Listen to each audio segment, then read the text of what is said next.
Today I've got a little treat for you, a story that I delivered 24 years ago, and it inspired a lot of people. It gave them hope, and I want to share that with you, inshallah.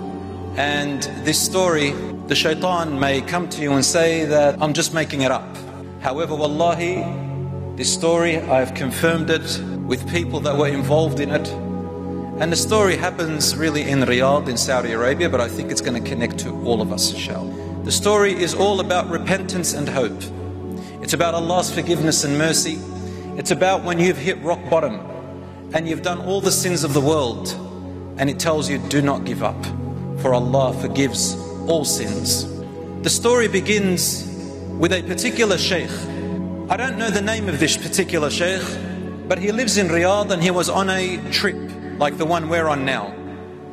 I think he went on a conference or a business in one of the neighboring countries to Saudi Arabia. Till today, I don't know which one it is, but apparently it had a place there where it was set up for the Western people to come in to enjoy their alcohol and all the other stuff, as you know. So the sheikh, he says, I had some business to do there. And then after I finished my business, I managed to finish a day before my flight. And then I was extremely tired and exhausted. So I went looking for a place to stay.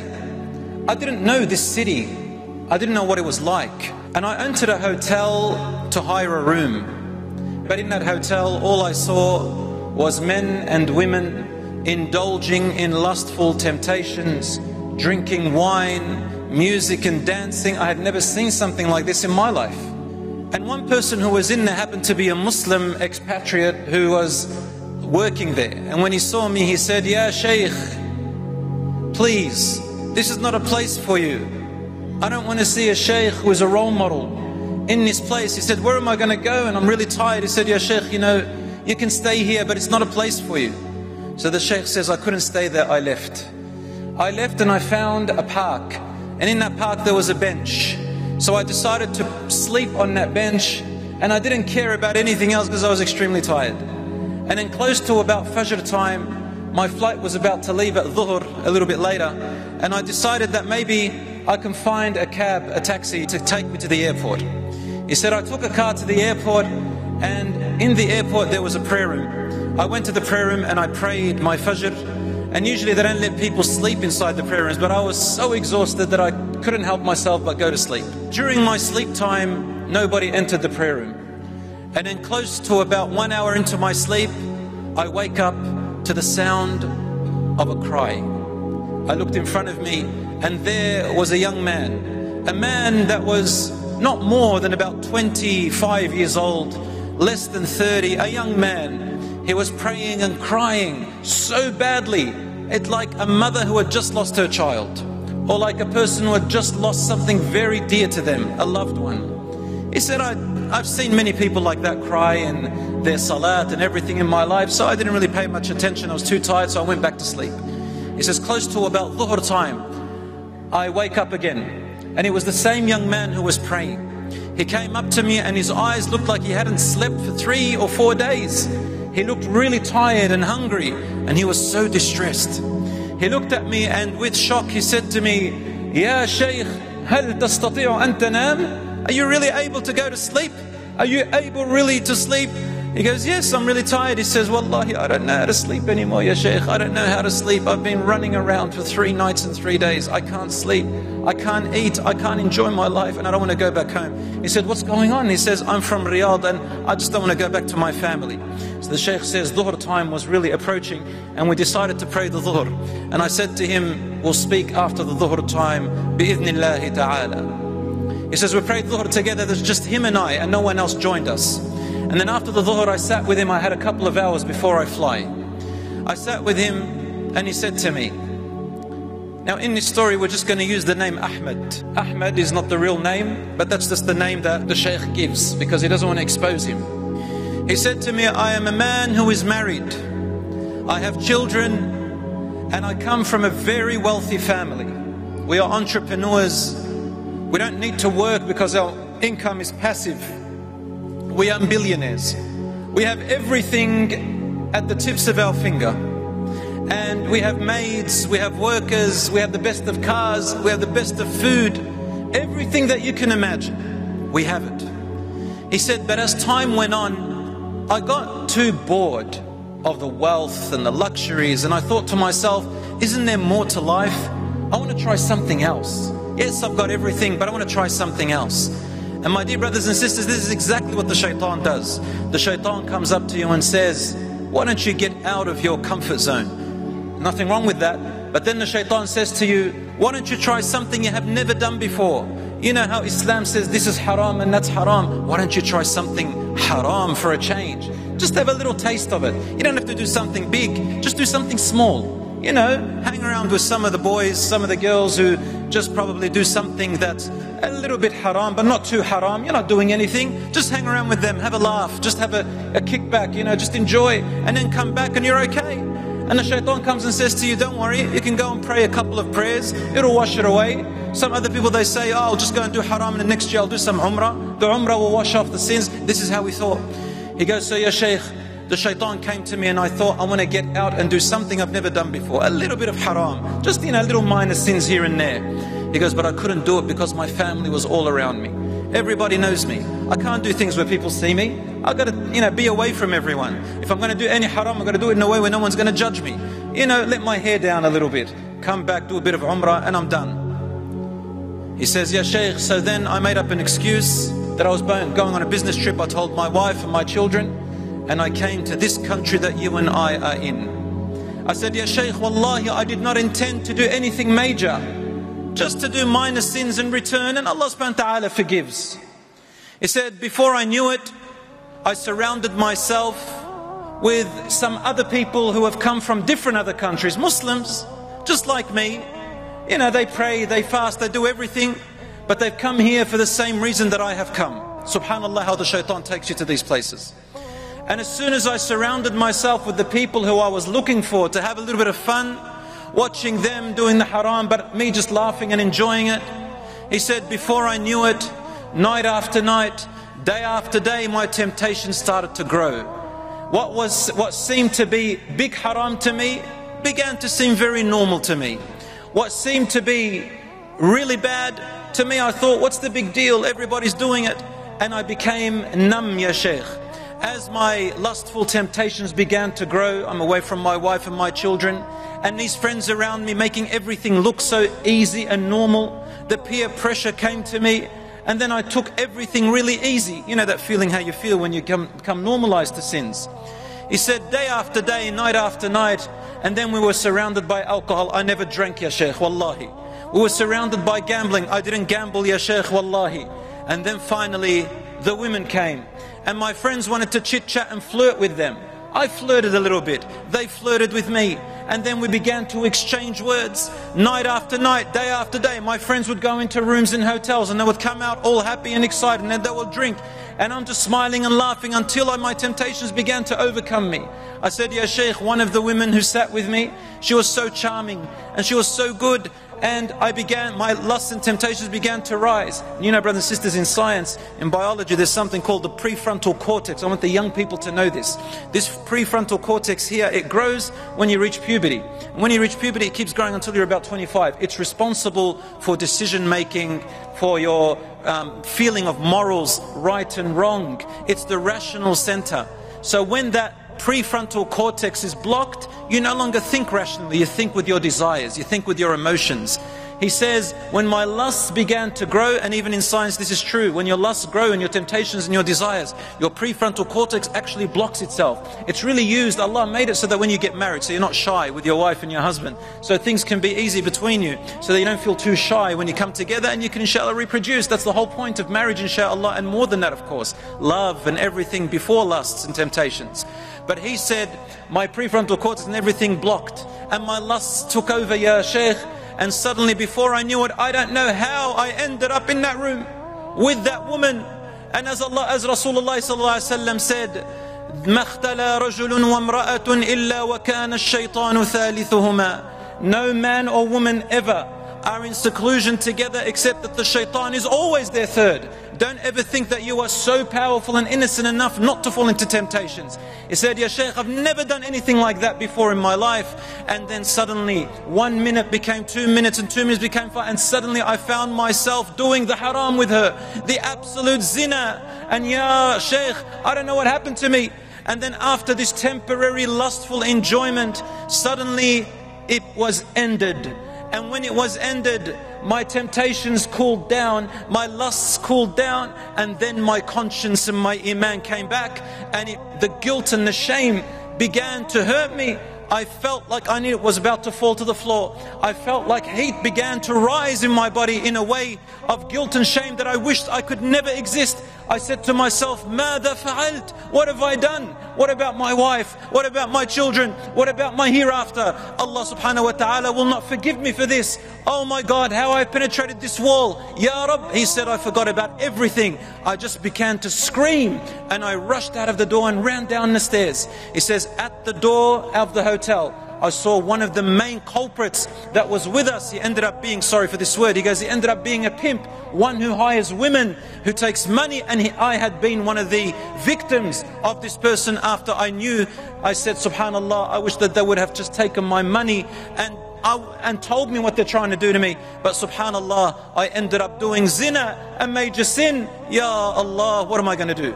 And he says, that man who was with me, he's a Muslim apparently, and he said to me, what's wrong? What's wrong? I said to him, I have committed zina. Do you know what zina is? It's adultery. And the man just said to me, and he had a bottle of wine in his hand. He said, oh, it's easily fixed, my friend. Here, just drink a little bit of wine and you'll forget all your problems. You won't feel any guilt, you won't feel any stress, nothing. You'll just forget, enjoy. And he said to him, subhanallah, after now that I have been denied possibly a wife in Jannah, you want to deny me now even the wine of Jannah? And then what did that man say to him, the shaitan? He said to him, Inna Allah ghafurur rahim. Allah is forgiving, most merciful. Allah will forgive you, don't worry. And he had forgotten that Allah subhanahu wa ta'ala is also shadidul iqab. He is also severe in his punishment at the same time, my brothers and sisters. He has prepared for the criminals a fire, that on the day of judgment 70,000 ropes around it. On every chain there are 70,000 angels. If one of them lets go, the fire will eat everyone. It has a terrible roar. He had forgotten that Allah is also shadidul iqab. I said to him, the person who was speaking, Ahmad, he said, I pushed him off me and I said, leave me alone. Leave me alone, you've done too much damage. He said, I went out of the hotel, Ya Shaykh, I don't know where I was going. I kept roaming the nights like a homeless person, crying, I can't eat, sleeping in different corners, looking through garbage bags like a homeless person because I don't deserve to be in this world. I became lower than any person, Ya Shaykh. I don't deserve any forgiveness from Allah. The Shaykh looks at him. He goes, I didn't know what to say to him. I said to him, the best verse that I can think of in the Quran. I don't want the guy to hurt himself. There's still hope, inshaAllah. He goes, I just recited, قُلْ يَا عِبَادِيَ الَّذِينَ أَسْرَفُوا عَلَىٰ أَنفُسِهِمْ لَا تَقْنَطُوا مِنْ رَحْمَةِ اللَّهِ إِنَّ اللَّهَ يَغْفِرُ الذُّنُوبَ جَمِيعًا إِنَّهُ هُوَ الْغَفُورُ الرَّحِيمُ. Say, O Muhammad, to my slaves who have overburdened themselves with guilt and regret, do not despair from the mercy and forgiveness of Allah. Allah forgives all sins. He is the most forgiver, the most merciful. The young Ahmad looked at the Shaykh and he said, Ya Shaykh, that is true, Allah will forgive everyone but me. I don't deserve to be forgiven. I have shaykhs around me and ulama. I come from a Muslim land of Hajj and Umrah. I'm married, I have children, I have wealth. I know what's halal and haram and I fell into it. I don't deserve to be forgiven, Ya Shaykh. This is not for me. Suddenly the announcement for his flight was heard and the Shaykh said I had to go. I took his contact and I went to my plane. And in the back of my head I thought, you know, I've seen this before, maybe 2 weeks, 3 weeks, he'll forget about his problem and move on in his life. He said, when I reached back to Riyadh, about a month later, I received a call from him. And he said, I want to meet you at the masjid. And it was about Hajj season time that time. He said, I went to the masjid and I met with him and he had changed. He wasn't the same as before. He wasn't crying, he wasn't in distress, but there was something dangerously scary about him. I looked at his face and it's as if he was just empty. He said to me, "Ya Shaykh, I didn't call you to say hello to you. I've called you to say goodbye." I said to him, "Where are you going?" He said, "I want to give myself in to the Saudi government so that they can stone me to death." And the Shaykh says, I held on to him. I got nervous. I said, "Are you crazy? You've got a wife, you've got children. Allah subhanahu wa ta'ala doesn't tell you have to go and do that. Repent to Allah. There's many ways. Allah is Ghafoor. You don't have to kill yourself." He says, "Oh, my wife and my children will not save me from Allah's punishment, and I want to be saved from His punishment. Let go of me, Ya Shaykh. I just came to say thank you for trying to help me. Jazakallahu, khairan, before I go into the hereafter." The Shaykh says, "I didn't know what else to do. I held on to him. I tried, and the man was about to just go." So finally I said to him, "Ya Ahmad, listen. Let us go to one of the scholars that you and I respect here, higher than all of us, and we will tell him your story. And if he says to you, give yourself in, I will take you myself." Until finally I came to an agreement with him. And then I said to him, "Shake on it," because I was afraid he might go in secret, and subhanallah. So he shook on it and he gave me his promise. He said, "We went to this great scholar, and the scholar said, La yusallimu nafsah. Tell him he is not allowed to give himself in." And this particular scholar, he says, "What kind of a man have you brought me, Ya Shaykh? I can't sleep. I've been awake nights after nights with him calling me and saying to me, 'Oh Shaykh, fear Allah in what you're saying to me. For Wallahi, on the day of judgment, I will say to Allah, I wanted to give myself in, but this scholar, he is the one who told me don't.'" And the Shaykh says, "Subhanallah, I did not tell you anything except out of ilm." Until finally the young Ahmad left the scholar alone. Suddenly the Shaykh says, "I received this call and he wanted to meet me back in the masjid." I went back to the masjid and he said to me, "I'm come to farewell you again." I said, "Where to now?" He says, "I want to go to Hajj." And this is the feeling of a repenter. I said, "Subhanallah, let's go together." He said, No, I'm okay." I thought maybe he went with a group of his own. He says, "We went to Hajj, and then when we reached the part when we're stoning, the Ramil Jamarat for the devil, he said, I saw him from a distance and I said, 'Ya Ahmad, Ya Ahmad.' He goes, as soon as Ahmad saw me, he ran away." I said, "Subhanallah, what changed his heart towards us?" He said, "Then I went back, and when I met him back in Riyadh, I came to visit him, and I said, 'Ya Ahmad, what changed your heart?' And he said, 'Ya Shaykh, why would you want me to mix with you? I am impure. You are pure people. Why would you want me to ruin your Hajj?' He says, 'I was too busy making istighfar. Leave me alone, Ya Shaykh. Subhanallah, why would you want me among you? Leave me alone.' He said, and sometimes I would look at all the Hujjaj and I would think, Subhanallah, look at all these Hujjaj, how pure they are. I am the worst. Maybe Allah will not forgive or accept anyone's Hajj today because I'm among them." And sometimes I would think, maybe Allah will forgive me because of all these pure souls around me. Subhanallah. Time passed, and this young Ahmad memorized the entire Quran from front to back. Then he began to fast one day on and one day off. Every day he is in the masjid, 5 daily salat. Whenever you saw him, he was either praying or donating or reciting the Quran or making dhikr or tending to his family. He was never as happy as he ever was, never himself. Monitoring every step and every second he takes before he meets Allah subhanahu wa ta'ala. Years passed. He said, one day we were visiting, a scholar from Medina was visiting us, and he was giving us a talk about a man of a companion named Rabi' ibn Khuzaym. He said the story about Rabi' ibn Khuzaym in the time of just after the Prophet, the people of Kuffar, they wanted to ruin every young person who is an influence. And this young man was an influence to young people in a good way. So they said, how can we ruin him so that he's not influencing the young people towards Islam? And they said, let's send him a beautiful woman, we'll pay her. And we came up to her, to the most beautiful and popular woman in this town. And we said to her, we will give you 100 dinars for Rabi' ibn Khuzaym to give you one kiss. Just one kiss, we want to delude him. She said, for 100 dinars I'll get him to do more than that. So she went and met with Rabi' ibn Khuzaym as he was coming out of Maghrib Salat. And as soon as she saw him and she displayed himself to him, he looked away and screamed in her face, saying, what would you look like if you were in your grave for about an hour? All this beauty that you look at, what would you look like in the next day? What would you say to Allah when you say, oh Allah, you created my beauty and I used it in haram? And she was a Muslim. He goes, the story goes that she was so affected by what he said that she began to cry, ran away and repented to Allah until she was called Abidatul Kufa in Iraq. She was from Kufa. They called her the worshipping woman of Kufa because of Rabi' ibn Khuzaym. As the Shaykh was telling this story, and the Shaykh was telling us the story, he says, I was sitting there, suddenly we heard a man get up and he screamed. He ran out of the masjid crawling out. Rabi' ibn Khuzaym returns her and I go to her to commit zina. We realized that it was Ahmad. He said, had I known that he was there, I would have told the alim not to talk this story. As time went past, I didn't see Ahmad. And then he said, one day I met a great scholar who was visiting us, even greater than the other one. And he was talking to us, and I thought maybe I can ask this Shaykh, this great scholar, finally once and for all to find me a solution for this young man Ahmad. He can't keep walking like this in life with such despair. This is not what Allah said. So the great scholar, he said to him, Shaykh, there is a simple verse in the Quran. You can go and say it to him.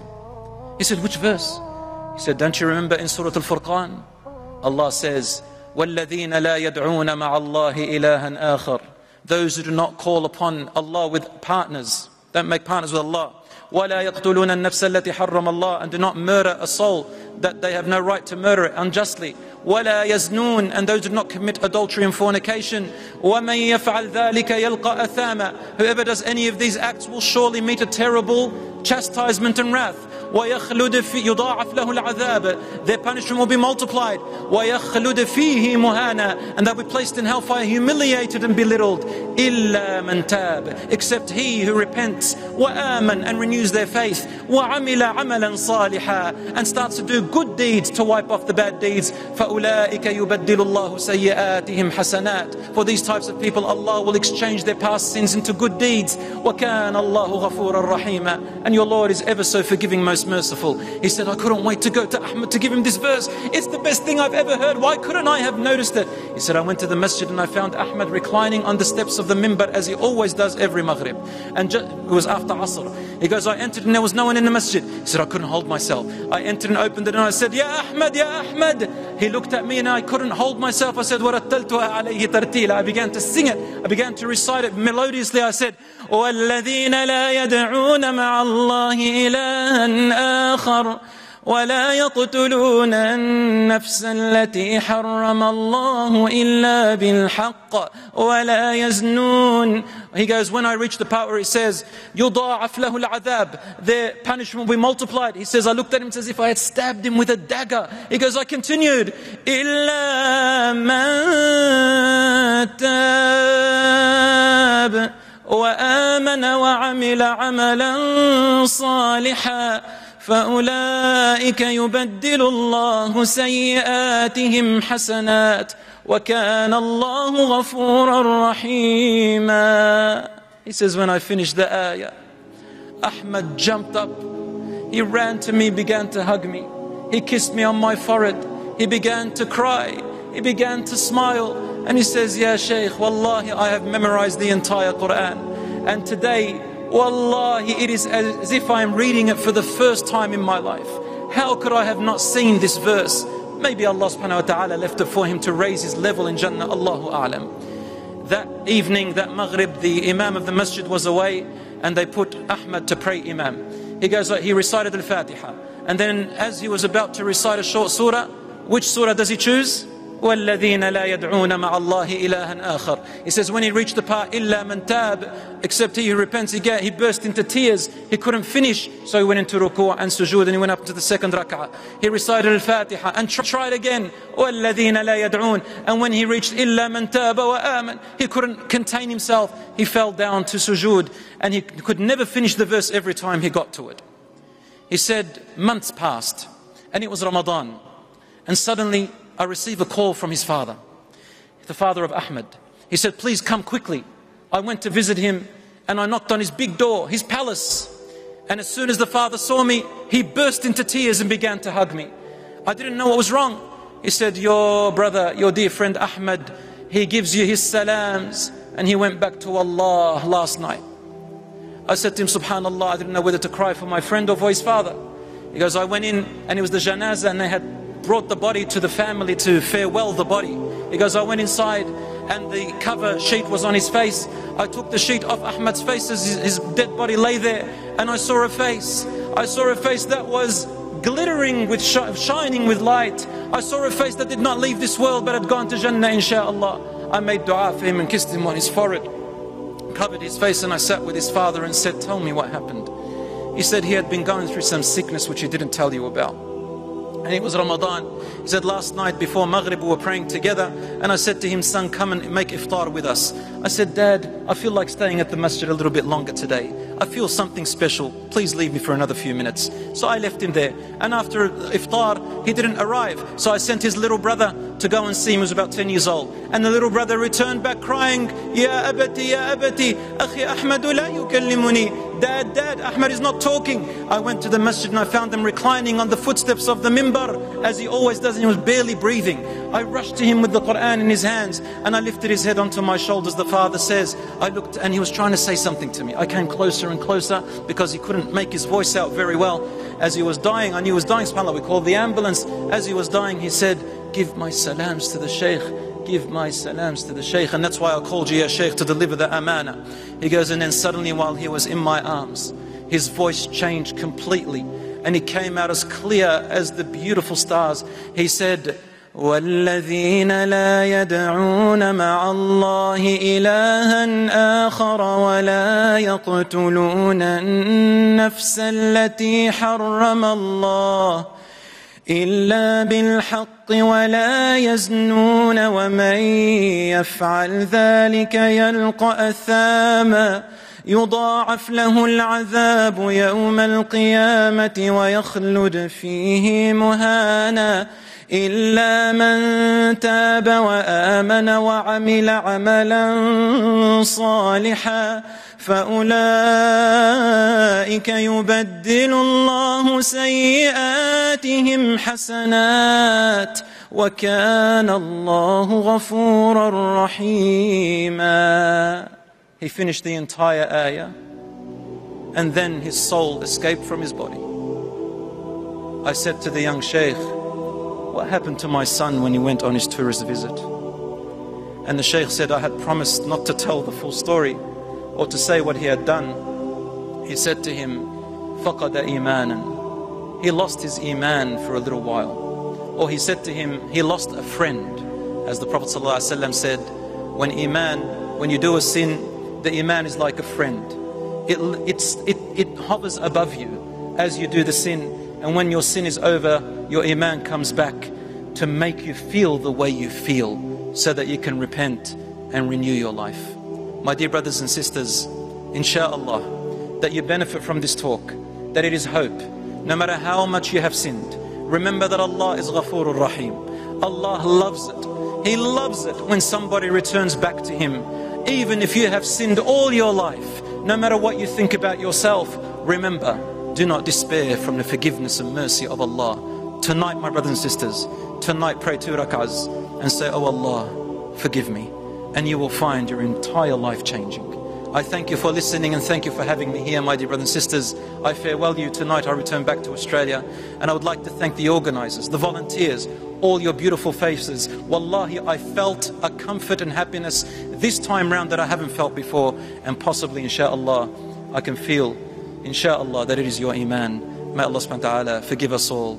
Thank you. Wa sallallahu ala nabina Muhammad. Wassalamu alaikum.